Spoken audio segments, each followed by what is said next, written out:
ஜம்மு காஷ்மீரில் சட்டசபை தேர்தலில் காங்கிரஸ் மற்றும் ஃபரூக் அப்துல்லாவின் தேசிய மாநாடு கட்சி அதிக இடங்களில் வென்றாலும் கூட பாஜகவால் நூலிலையில் மெஜாரிட்டியை இழக்கும் என்று தேர்தலுக்கு பிந்தைய கருத்து கணிப்பில் தெரிவிக்கப்பட்டுள்ளது. ஜம்மு காஷ்மீர் மாநிலமாக செயல்பட்டு வந்தது. கடந்த 2014ஆம் ஆண்டு சட்டசபை தேர்தல் நடந்தது. அதன் பிறகு 10 ஆண்டுகளாக சட்டசபை தேர்தல் நடைபெறாமல் இருந்தது. தற்போது ஜம்மு காஷ்மீர் யூனியன் பிரதேசமாக மாற்றப்பட்டுள்ளது. ஜம்மு காஷ்மீருக்கான சிறப்பு அந்தஸ்து ரத்து செய்யப்பட்டு யூனியன் பிரதேசமாக பிரிக்கப்பட்ட பிறகு முதல் முறையாக சட்டசபை தேர்தல் நடந்து முடிந்துள்ளது.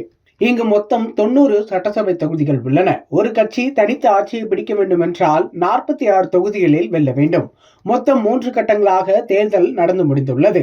கடந்த மாதம் 25ஆம் தேதி 26 தொகுதிகளுக்கு 2வது கட்டமாகவும், அக்டோபர் 1ஆம் தேதி 40 தொகுதிகளுக்கு 3வது கட்டமாகவும் தேர்தல் நடந்து முடிந்துள்ளது. இந்த தேர்தலில் காங்கிரஸ் கட்சி முன்னாள் முதலமைச்சர் ஃபரூக் அப்துல்லா தேசிய மாநாட்டு கட்சியுடன் கூட்டணி அமைத்துள்ளது. பாஜகவும் முன்னாள் முதலமைச்சர் மெஹபூபா முஃப்தியும் ஜம்மு காஷ்மீர் மக்கள் ஜனநாயக கட்சியும் தனித்தனியே களமிறங்கியுள்ளது. இதனால் ஜம்மு காஷ்மீர் தேர்தலை பொறுத்தவரை மும்முனை போட்டி என்பது நிலவி வருகிறது. 3 கட்டங்களாக நடந்த தேர்தலில் பதிவான ஓட்டுகள் அக்டோபர் 8ஆம் தேதி வெளியாக உள்ளது. அன்றைய தினம் யார் ஆட்சியை பிடிப்பார்கள் என்பதும் தெரிந்துவிடும். இந்த நிலையில்தான் இன்று தேர்தலுக்கு பிந்தைய கருத்து கணிப்பு முடிவுகள் வெளியாகி வருகின்றன.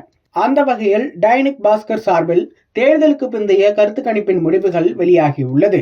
ஆட்சியை பிடிக்க 46 தொகுதிகளில் வெல்ல வேண்டும். ஆனால் எந்த கட்சிக்கும் தனி மெஜாரிட்டி கிடைக்காது என தெரிவிக்கப்பட்டுள்ளது. மாறாக அதிக இடங்களில் காங்கிரஸ் கூட்டணி வெல்லும் என்று தெரிவிக்கப்பட்டுள்ளது. அதன்படி காங்கிரசும் தேசிய மாநாட்டு கட்சியும் 35 முதல் 40 தொகுதிகள் வரை வெல்லும் என தெரிவிக்கப்பட்டுள்ளது. அதே வேளையில் பாஜக தனித்தே 20 முதல் 25 தொகுதிகளை கைப்பற்றும் என கூறப்பட்டுள்ளது.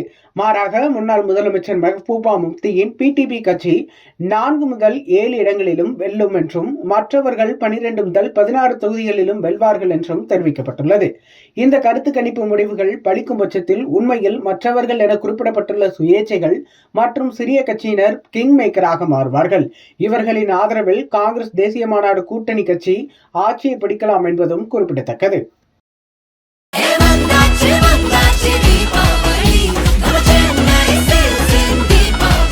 வண்ணங்களுடன் கொண்டாட சென்னை சில்க்ஸ் ஆடைகளுடன் let the celebrations begin.